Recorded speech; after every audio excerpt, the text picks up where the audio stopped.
Radio Philippines Network Incorporated, DXKO. 13 sa Sinday Utso sa dial sa inyong radyo. RPN DXKO, ang Radyo Ronda dini sa Dakbayan sa Cagayan de Oro. Sibiyahan na may galaon sa katawhan, andang na serbisyo sa tanan. Ang RPN DXKO Radyo Ronda sakop sa KBP, kapisanan ng mga broadcaster ng Pilipinas.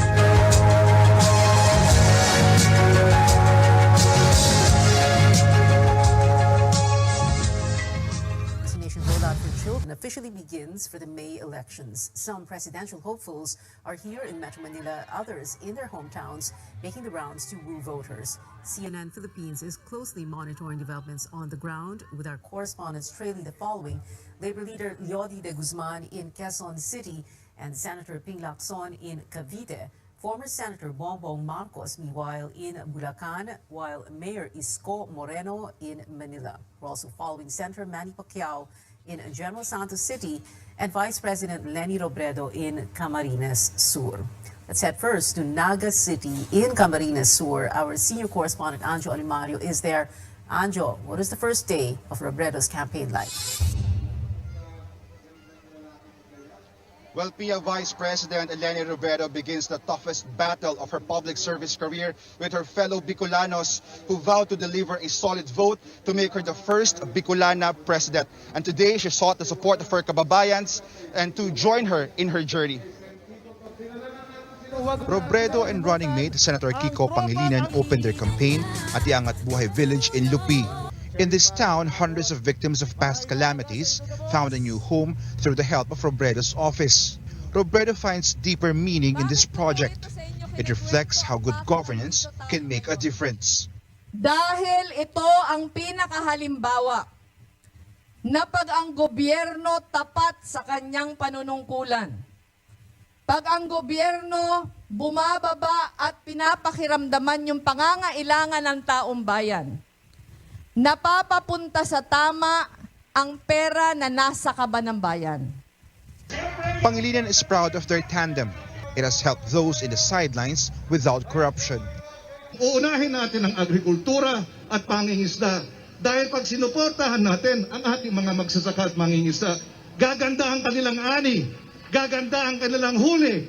Pag gumanda ang ani at huli, dadami ang pagkain sa merkado. At pag marami na ang pagkain sa merkado, ang karne, ang gulay, ang bigas, mumura na, abot kaya na ang pagkain. The tandem comes with its Senate slate, former Ifugao Representative Teddy Bagilat, human rights lawyer Chel Jokno, Senator Risa Ontiveros, Attorney Alex Lacson, Labor leader Sari Matula, former Senator Sani Trillanes, Senator Laila de Lima, who sent her representative, and guest candidate Senator Richard Gordon. Bicol region, especially Camarines Sur province, has turned pink. Supporters from all walks of life show their love for Robredo, Pangilinan, and their Senate team. Dahil sa hindi corrupt at mahal naman niya ang Pilipinas. Siya po yung nagpapakita ng may malasakit sa mga tao at siya din po yung nagbibigay ng inspirasyon sa aming mga kabataan para mas lalo namin ipakilala ang aming sarili, lalong-lalo yung mga kababaihan. To observe health protocols, Robredo uses the Speak Up to campaign and address supporters. She's joined by her daughters, Aika, Trisha, and Jillian. She also visited Libmanan, Tigaon, and Iriga City before attending a mass at the Naga City Cathedral. You know what, Pia, the first day of the campaign for the Leni Kiko tandem was quite long. It's quite a packed day, but they said they are ready. They are made for this moment, for this journey, and Robredo will even try to break her own record and reach as many communities, as many people for her presidential run. And as you can see behind me, the proclamation rally is still ongoing. Senatoriables are beginning to deliver their individual messages. You have senatoriable Attorney Chel Jokno who spoke earlier, and now it's the turn of Senator Laila de Lima, who will be represented by Attorney Dino De Leon, and some celebrities have already performed. like the company and some celebrities have also delivered their messages in person and some through video like Jolina Magdangal and Isa Calzado, and we're still of course waiting for the much awaited speech of presidential candidate Vice President Leni Robredo. Pia. Well, Anjo, you've all been on your feet for more than 12 hours. So from there, Camarines Sur, what is her next stop? Does she plan to visit the so-called Solid North, go up to Ilocos? Well, tomorrow, Pia, is going to be a long day again. The Leni Kiko tandem will head to Camarines Norte, to Albay, then to Sorsogon. They will also travel to some provinces in southern Quezon in the coming days. And we also got information that they will be visiting provinces in northern Luzon, but there's no details yet. But again, they are prepared for this. They will try to reach as many communities as possible, Pia. Anjo Alimario there in Naga City in Camarines Sur. Well, Bongbong Marcos and Sara Duterte now holding their proclamation rally at the Philippine Arena in Bulacan. Organizers claim over 25,000 supporters will attend from different parts of the country. Our correspondent Rex Remigio in Santa Maria, the town of Santa Maria there in Bulacan, joining us live. Rex, how is their campaign kicking off so far? Well, some political analysts are calling the proclamation rally of Bongbong Marcos and Sara Duterte as a show of force. Thousands of supporters are joining the event. Organizers are even claiming over 25,000 of their supporters are present now inside the venue. And aside from the tandem, they're also presenting their senatoriables officially. But Rodriguez, however, saying that the one who will complete the lineup may be known in the coming days. The Uniteam Alliance tandem is holding it in the world's largest indoor arena by far. It's owned by Iglesia Ni Cristo, known for its ability to command its members to vote for its chosen candidate. Marcos' spokesperson, Attorney Vic Rodriguez, however, denies the INC is already endorsing BBM and Sara. Ang ginamit lang namin ay yung the Philippine Arena at walang sino mang makakaalam, siguro kahit sinong kandidato magsasabi na na-endorso na siya ng ganitong grupo o ng ganitong samahan. Wala. It's just the start of the campaign period. Well, they haven't also invited President Duterte, Sara's father. Rodriguez only says they have no obligation to invite the president in a political activity. Also, getting inside the arena was not easy. One has to be fully vaccinated, undergo an antigen swab test in the area, and of course, a negative result. Some supporters from different areas in the country, meanwhile, have arrived at the venue as early as 9 a.m. Most of them are wearing red, some are donned in green, and are carrying banners.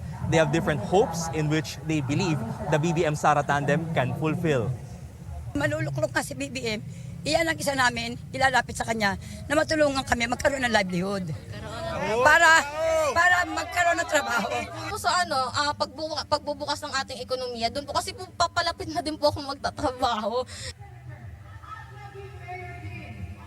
Rodriguez also says that viral photos of tickets sold for 200 pesos is just a cheap propaganda against the tandem. Now the event started at 4 p.m. Hosted by actress Tony Gonzaga. At first, it really feels like a concert with all the vibe, lights, and sounds. The production effort is immense. Various singers and rappers supporting the Marcos Duterte tandem also perform on stage. And we're still waiting for Marcos and Duterte to deliver their respective speeches. Back to you. Rex, what are their campaign plans now? Strategy? Any shift in strategy for the coming days? Well, they admit that the COVID-19 pandemic remains a challenge. They're planning to campaign only in areas under COVID-19 alert level 2, and they will focus more on face-to-face campaigns instead of virtual sorties. Pia. Rex Remigio there reporting from the Philippine Arena in Bulacan. The Lacson-Soto tandem marked the start of their campaign in vote-rich Cavite. The two veteran politicians began the day with a mass, then met with supporters at the Imus grandstand. Let's bring in our George Cahiles, who's been following the candidates all day. George, how did Caviteños welcome Senators Lacson, one of their own, and Soto? Well, Pia, the Lacson Soto tandem is warmly received here in Cavite. In fact, aside from thousands of people that you're seeing now behind me here at the Imus Grandstand, dozens of local officials coming from different municipalities and cities in the province are also present here to express their support to the duo. Now, as far as the campaign strategy is concerned now, Pia, according to Senator Lacson, one thing is for sure, that discipline and health protocols will be strictly enforced.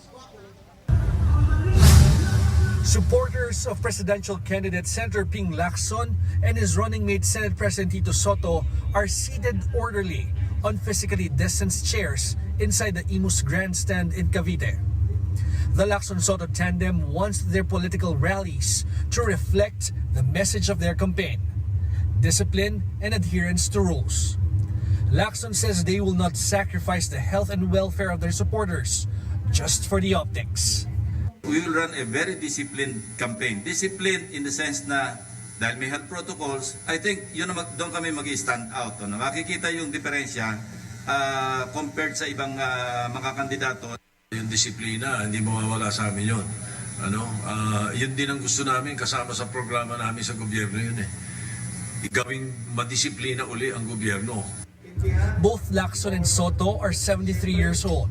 Despite their age, they declare they're in good shape and will focus on grassroots consultations across the country during the 90-day campaign period. Dadalaw kami doon sa, alam mo yon, mga pangkaraniwang common folks, makipagkwentuhan at malaman namin ano yung common, mga ordinary problems ng mga tao sa lansangan, tao sa mga karinderya, tao sa barberya.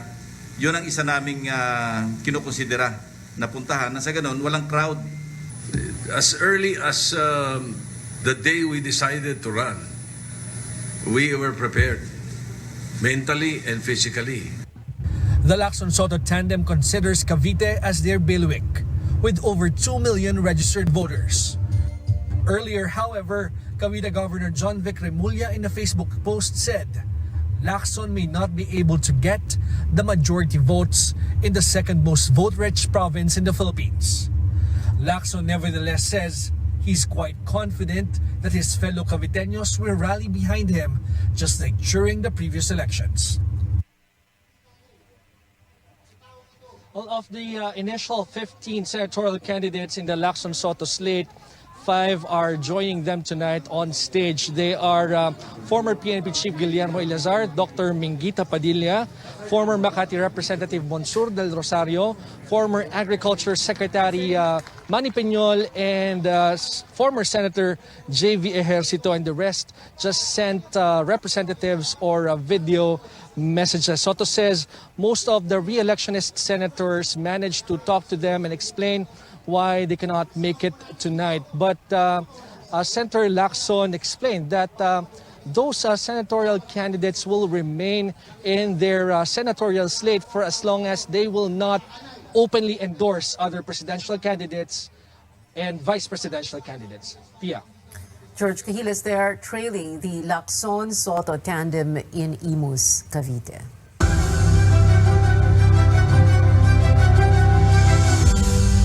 Over 13,000 children aged 5 to 11 have received their first dose of the COVID-19 vaccine. Government officials describe the initial rollout of the pediatric vaccination here in Metro Manila as very successful. So far, there was only one reported case of an adverse reaction, with a child in Parañaque City experiencing mild rashes. No other details made available, but officials insist it was manageable. The country hopes to inoculate at least 70% of the more than 15 million Filipino children within the age group.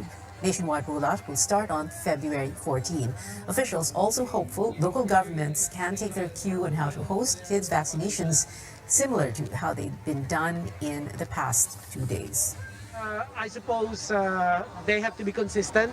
In other words, the innovation, the creativity, the very colorful come-ons, the goodies, the ice cream. Sana araw-araw, ganon.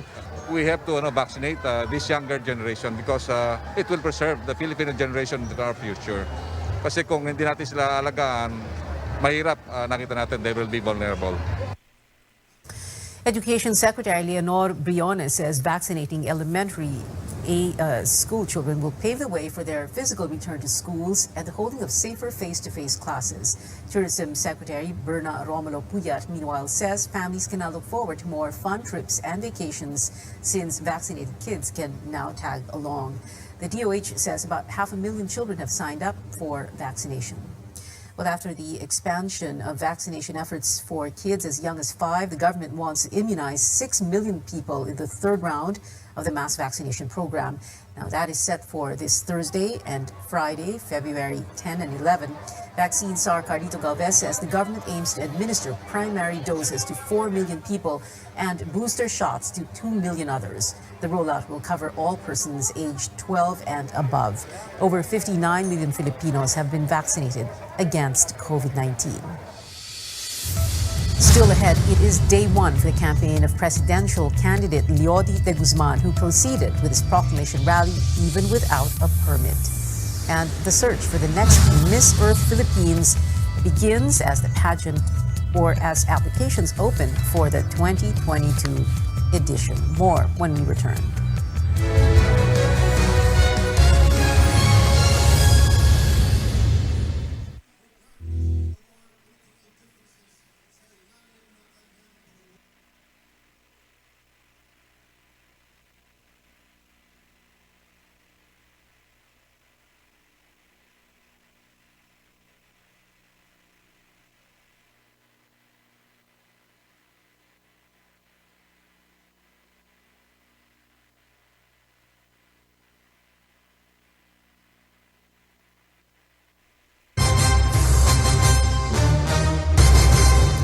You're watching Newsnight. I'm Pia Ontiveros. Presidential candidate Manila Mayor Isko Moreno and his running mate Willie Ong kicking off their campaign as early as 7 this morning. Our Paolo Barcelon gives us an update live from Manila. Paolo, is the proclamation rally still going on, and what is the situation there?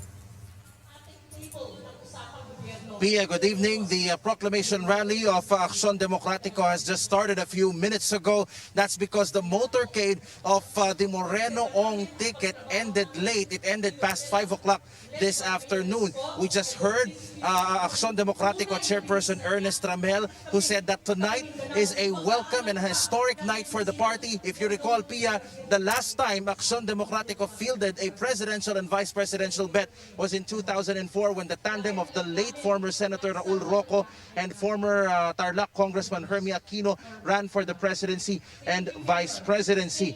Now, Moreno Ong and their Senate bet Samira Guto, who's speaking right now, as well as Jopet Sison and Carl Balita, they had a very long day today. They attended mass early in the morning in Tondo, and they went on a motorcade joined by a throng of enthusiastic supporters, making the implementation of physical distancing a challenge. Wala, hindi mo mapigilan ng tao, pero I'm very grateful and napaka, alam mo yon, yung heartwarming, yung parang hindi ko maipaliwanag eh. Basta masayang-masaya ako sa mainit na paghatid nila sa atin.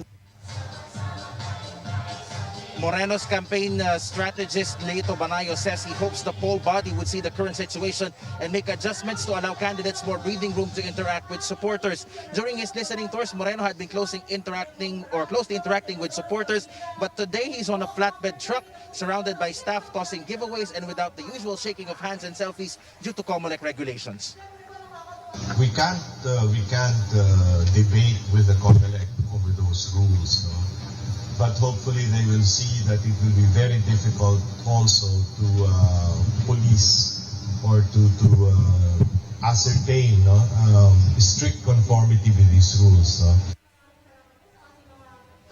Meanwhile, Pia, back here at the Kartilya ng Katipunan, Moreno is expected to deliver a speech in the next few minutes or so. Endorsements are also expected to be made by several key politicians, including Senate President Pro Tempore Ralph Recto, House Deputy Speaker PJ Garcia, and Taguig City Mayor Lino Cayetano, which Mr. Banayo says will have an active role in the Moreno-Ong Tandem's campaign. Pia.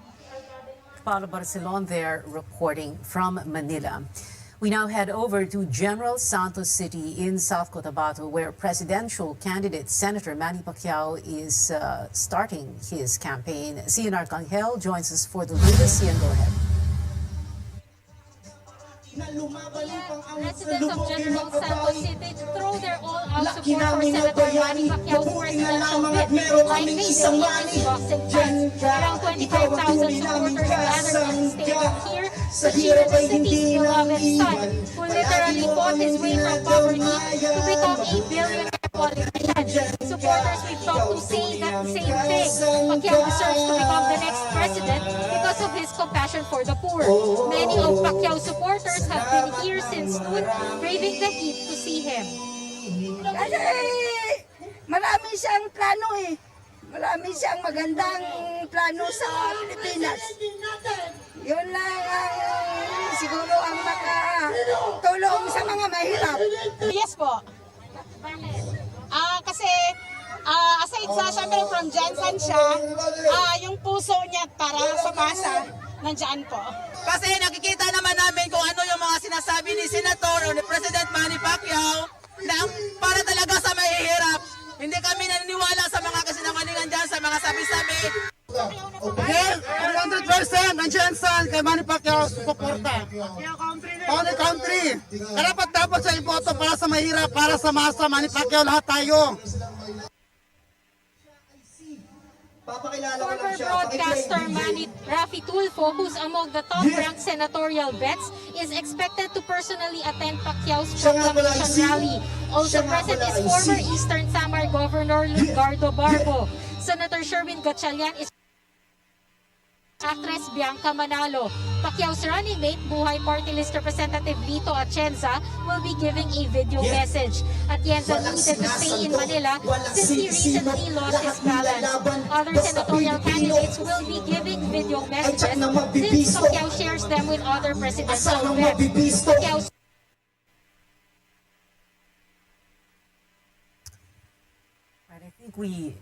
I think we lost that signal to Cian Arcangel, who was reporting live from General Santos City on the Manny Pacquiao campaign. Now, presidential candidate Leody de Guzman pushing through with his proclamation rally. The Commission on Elections had said his event could be an election offense since a permit is required. Chrissy Di Matulak joins us live from Bantayog ng mga bayani in Quezon City for the latest. Chrissy? Yes, Pia, despite having no permit, it's still all systems go for the campaign of Leody de Guzman. Comelec earlier announced that the camp of Cal Leody failed to apply for a campaign permit. Still, the Labor leader continued or carried on with his motorcade starting from his home at Cainta, Rizal all the way to the ABS-CBN compound in Quezon City. He then proceeded to his proclamation rally at the Bantayog ng mga bayani in Diliman, Quezon City, where 1,500 people were expected to attend. De Guzman says the current situation will not stop his campaign plans for today. Nasa ganung sitwasyon kami ngayon na obligadong ituloy dahil malaki na yung paghandang nagawa.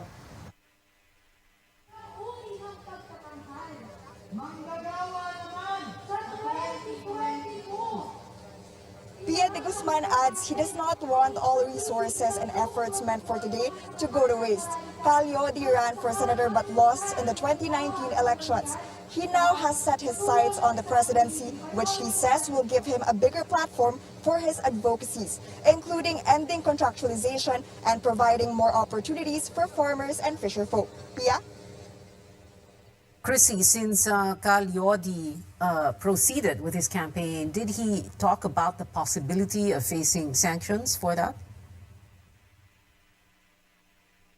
Yes, Pia. According to Cal Leody, his team or his camp has already allotted great effort for the campaign. According to the team, given the preparations, he says they have no other choice but to proceed. Under Comelec rules, an election offense could result to fines, jail time, or even disqualification. According to Cal Leody, he hopes that the sanction will not result to his disqualification. Back to you, Pia. See Di Matulak there reporting from Quezon City. Now here's a look at the proclamation rallies of other presidential contenders. Democratic Party of the Philippines standard bearer Dr. June Montemayor is currently holding his event in Pasay City. Former Duterte spokesman Ernesto Ernie Abella will stage his caravan proclamation rally in Cavite tomorrow. Former Defense Secretary Norberto Gonzales will hold his proclamation rally next Tuesday, February 15th.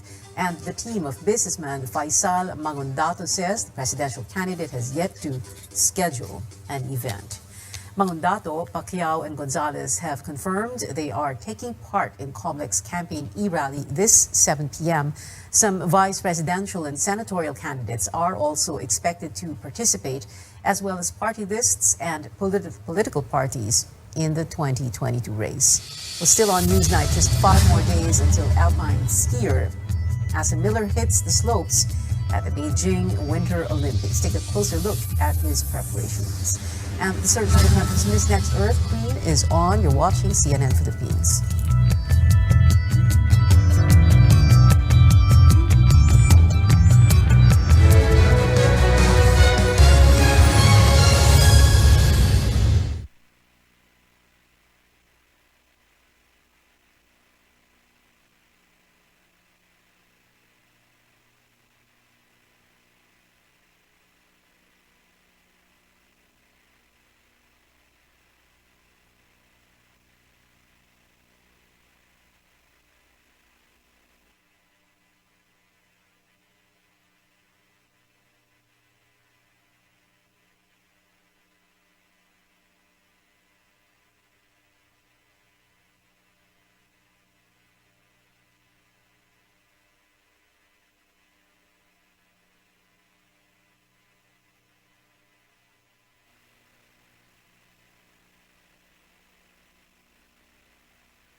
Welcome back. Only 5 days left until we see the country's only representative show off his skills at the Winter Olympics in Beijing.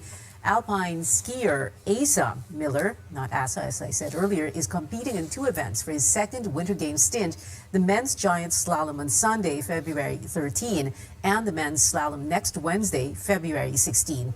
The 21-year-old told CNN Philippines it's been great practicing alongside some of his opponents. Back here at home, the search for Miss Philippines Earth officially begins. The pageant now accepting applications with the online screening set for March 1. It's also eyeing an on-site coronation this 2022 after 2 years of virtual events. The competition looks to promote the protection of animal life with the theme Me Loves Fauna for its 22nd edition. And that is it for tonight. Join me again on News.ph at 7 p.m. and for a Politics as Usual special at 8 tonight, not 8:30, 8 o'clock. I'm Pia Ontiveros for Newsnight, where we go above and beyond headlines.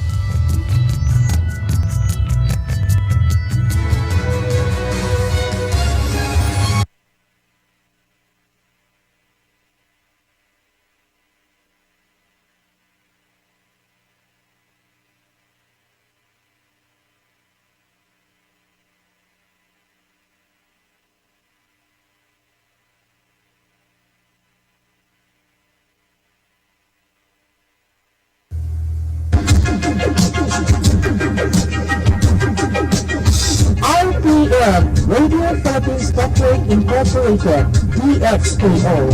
Presence sa Sindang-Utso sa Daran sa inyong radyo. RPN DXKO, ang radyo ronda dini sa Latalan sa Cagayan de Oro. Sigahan na may dalaon sa katawan, andang na serbisyo sa tanan. Ang RPN DXKO Radyo Ronda, sakop sa KBP, kapisanan ng mga broadcaster ng Pilipinas.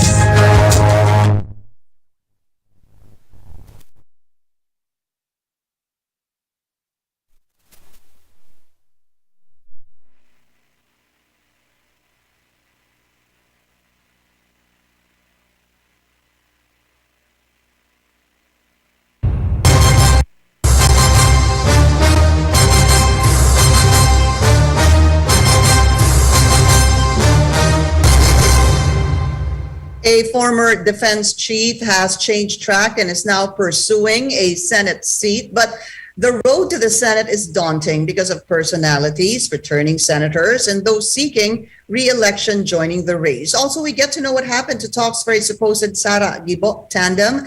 And is this no longer an option? Let's go straight to the source of the story. We have senatorial aspirant Gibo Teodoro. Secretary Teodoro, welcome to the source. Thank you so much for your time. Good morning. Good morning, Pinky, and to all the televiewers. You had a proxy file your COC on your behalf as senator under the People's Reform Party because you contracted Yes. COVID. How are you now? It was my last day of isolation. When was this? Friday, and my latest RT-PCR test came out negative, so I'm fine. How were the symptoms? Mild symptoms, just an itchy throat and a runny nose. But I felt that it was enough to warrant an RT-PCR and came out positive. And I did the proper isolations in consultation with my pulmonologist too and doctor. Were you surprised considering you got a vaccination was in Davao last June, right? Yes, I was surprised actually, but having heard stories of my other friends and classmates who've had the breakthrough infections, never mind them being fully vaccinated, I was not surprised, and I was very thankful that it could have been worse had I not been vaccinated. So because of the vaccine, certainly you believe that the vaccine obviously worked and just basically really gave you mild symptoms. Yes, I fully believe so. Okay. So you're running, as I mentioned a while ago, as senator under the People's Reform Party. Can you tell us what happened? Well, since Mayor Duterte did not file her certificate of candidacy, and there was really, she really did not make any commitment to do so. Upon consultation with close advisors, friends, most especially the public through the Gibo.ph website and Facebook page, running for senator was their advice, and heeding their advice, that's what happened. When did you last speak to Mayor Sara Duterte, and was there ever a time that she personally told you that she would just run as mayor? No, there was no time that she personally told me that, and all the time that we talked, we were trying to shy away from the issue of elections. We talked about COVID recovery, economic opening, the complexities of running a major commercial area like Davao, and there was no talk about any elective position whatsoever, you know. So you just found out that she wasn't running as president, or that she would just run as mayor through the media and through the announcements made by the mayor on social media? Yeah, the several announcements, I believe, from the start, and from the first announcement when she said she wasn't interested, and the most telling statement is that she wanted to remain free and independent, a feeling which actually resonates with me too. In terms of being free from political shackles or whatnot, then I really believed in the statement. We understand, of course, that November 15 is still the end of the substitution process. Do you think, or are you hoping that Mayor Sara Duterte Carpio will change her mind? Right now, that's really a decision for her to make. Obviously, a lot of people are hoping However, I have filed my COC for senator, and for me, I'm going to concentrate on that. Throughout my political career, I've been upholding a party, somebody else's agenda. This time, that's why I joined the political race, was to pursue a transformative agenda, which will take some time. No? And that's the reason why I went back to politics.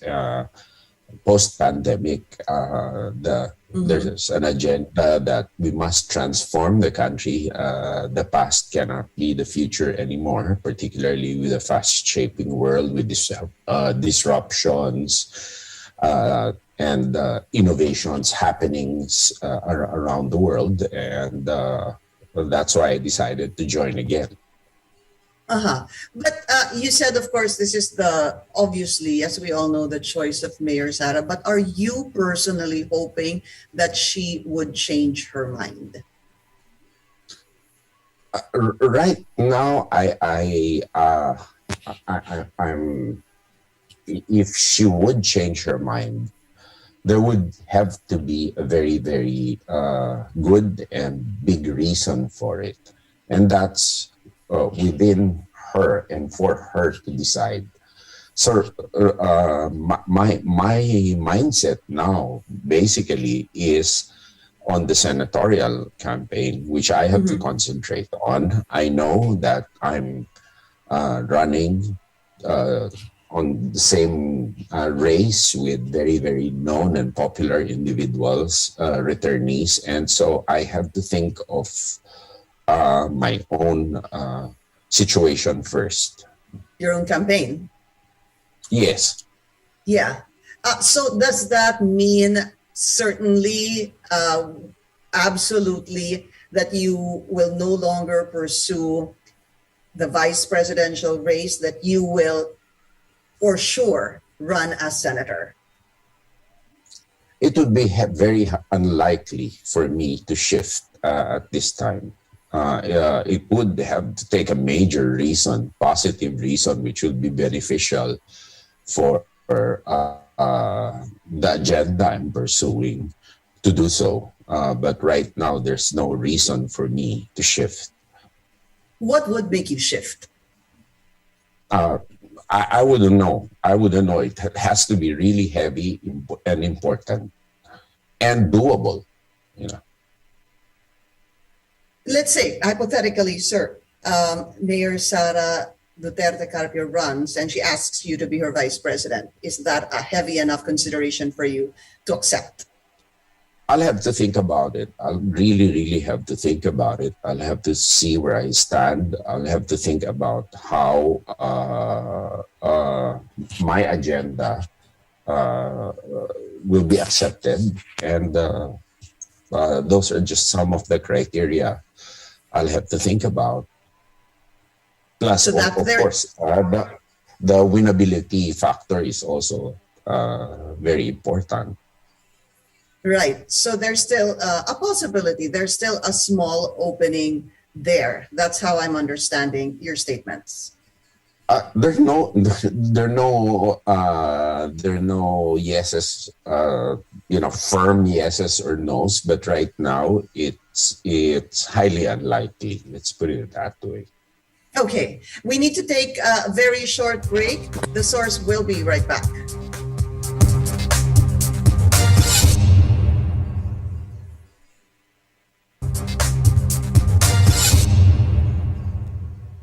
You're watching The Source on CNN Philippines. I'm Pinky Webb. Our guest today, senatorial aspirant and former Defense Secretary Gibo Teodoro.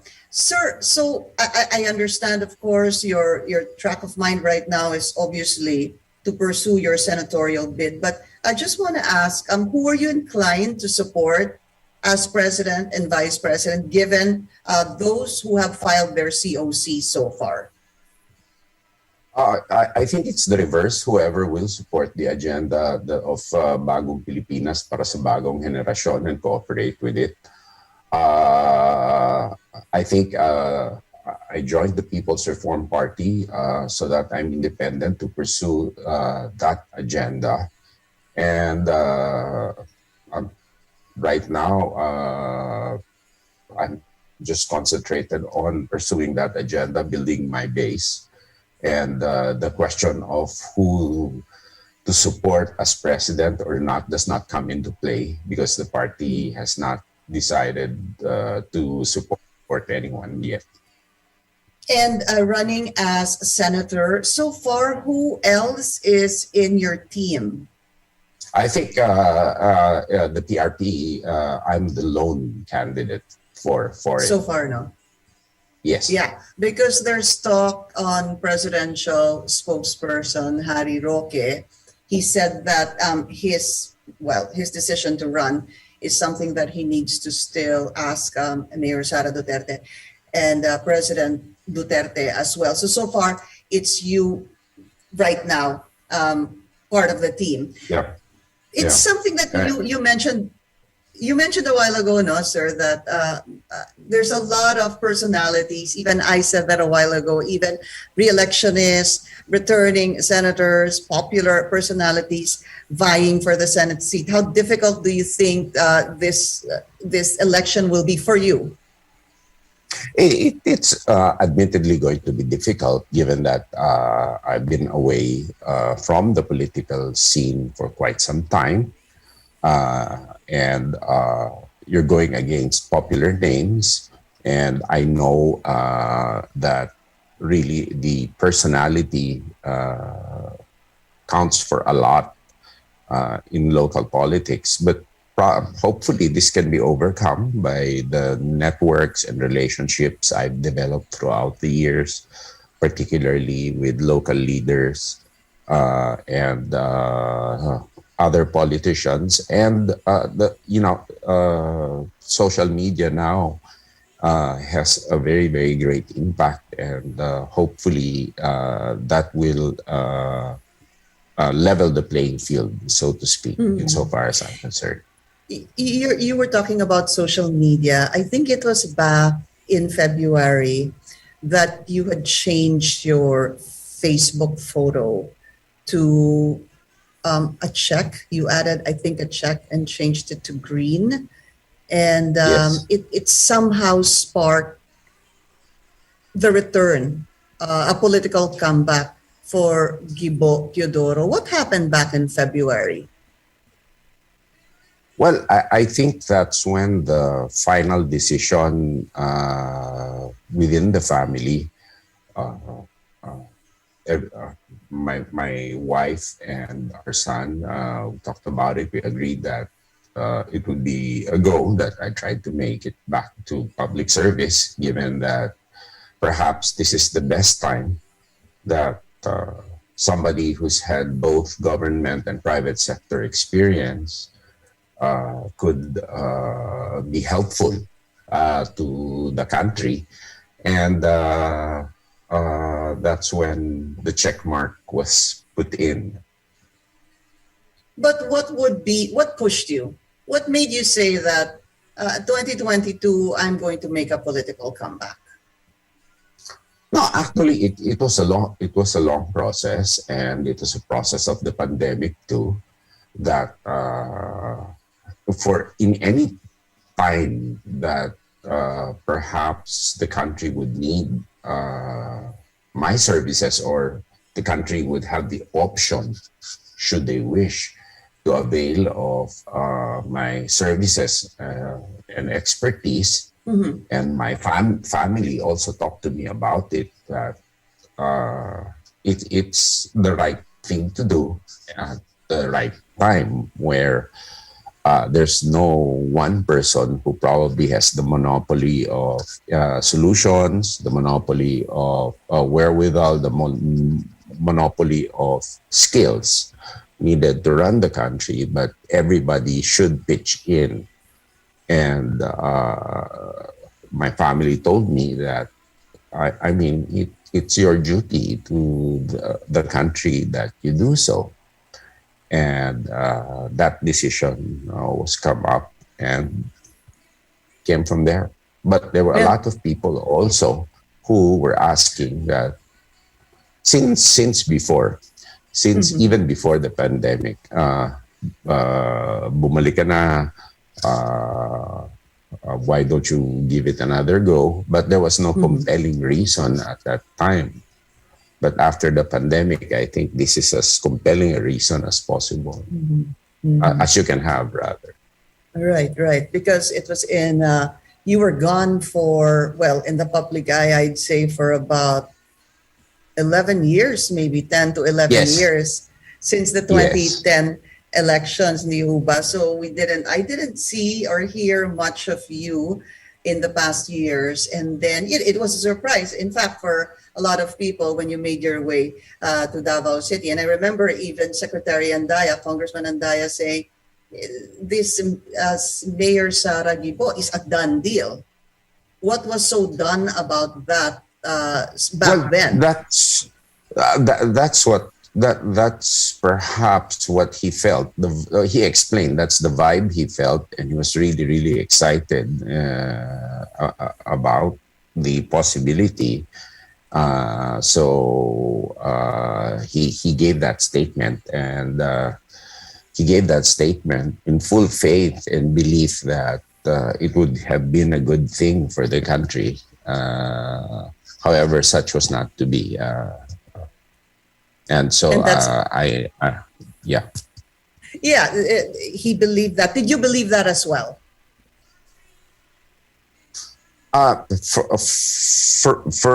For me, I've always been, especially with my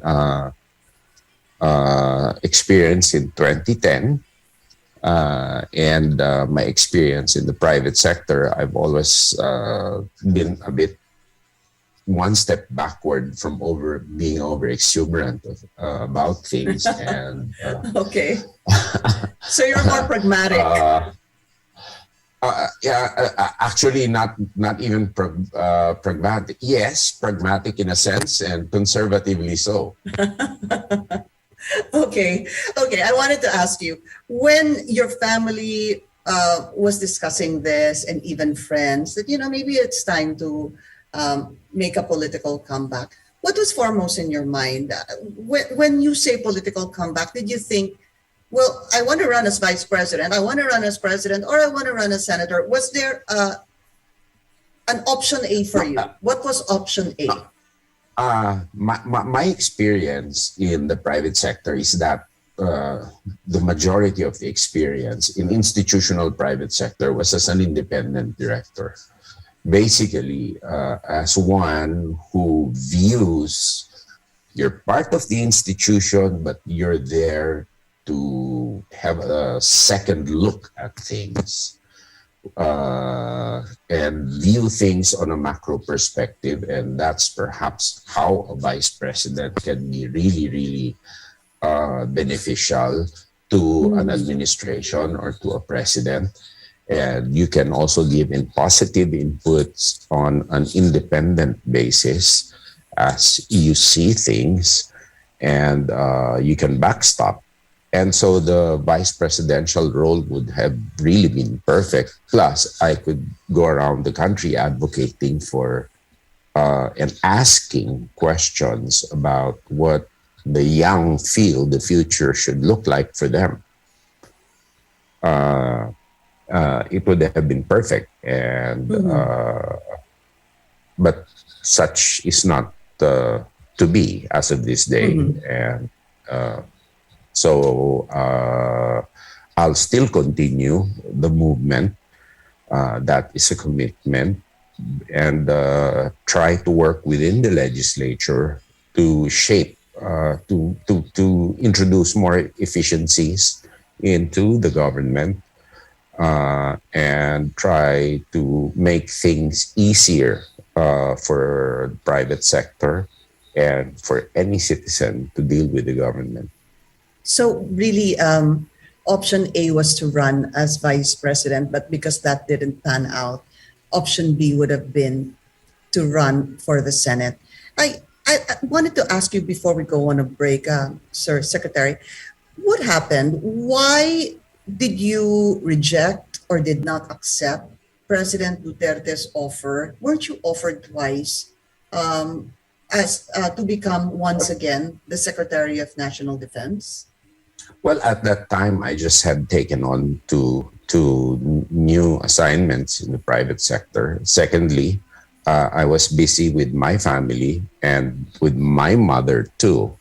I was in government for how many years, and we didn't want at that time to have disruption once again in our own family, given my mother's alone, and basically there was no need, a compelling need to do so. Like Secretary Lorenzana is doing a good job right now. I can't say I would have done better than him. However, this situation, to me, I feel that each and every Filipino should offer his or herself the best way he or she can do, because it's a different world right now. Well, sorry, just a follow-up on this before I forget.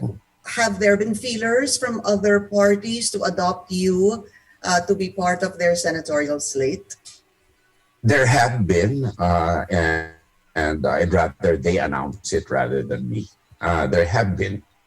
Okay, so there's a big possibility that you'll be adopted by other parties. Well, hopefully. Hopefully. Okay, all right. So we want to talk about, if you win, what will be your priorities? But we need to take a very short break. The Source will be right back.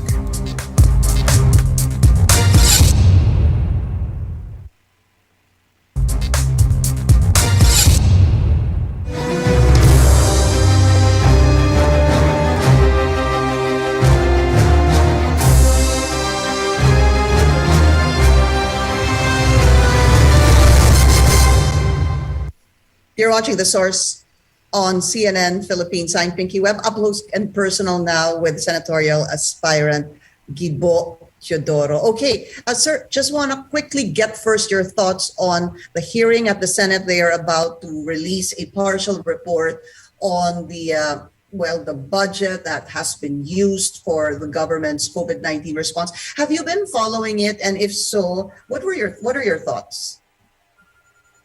Well, I've been following it, and where there's smoke, there's fire, and it should be pursued by professional investigators in impartial way, and whoever has done something wrong should suffer for it, basically.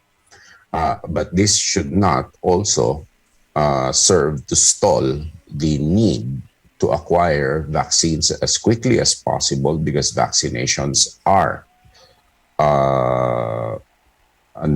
necessary and crucial in order for our economy to open. Secondly, it also opens eyes in what we need to do and the trust that the public needs to put in government for that. What other countries did and could not happen here was they invested in an emerging technology at source without even the surety that a workable vaccine would do, no? So they were at the head of the line in acquiring vaccines. We have to be able to get the trust of the public in order to do that, and we have to have the flexibility to do that. If not, we'll be at the end of the line always.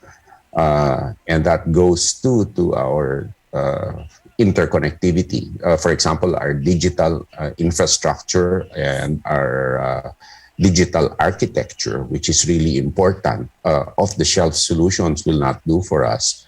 And we have to invest at source. We have to have the capability to do that, both for commercial purposes and for national security purposes. What are, I guess, in summary, when we talk about the government's response, would you say you're satisfied, above average, below average? How has government done so far? You know what? We with the kind of law that we have, and with the logistical nightmares that even private individuals face in this country, it wouldn't be surprising that the response would be that way. We need now, we realize rather, we have awakened to the need that the Philippines really needs an advancement in logistics, in infrastructure, in storage facilities, in building up the capabilities of our local governments. Not all local governments, but at least certain hubs that can serve weaker or less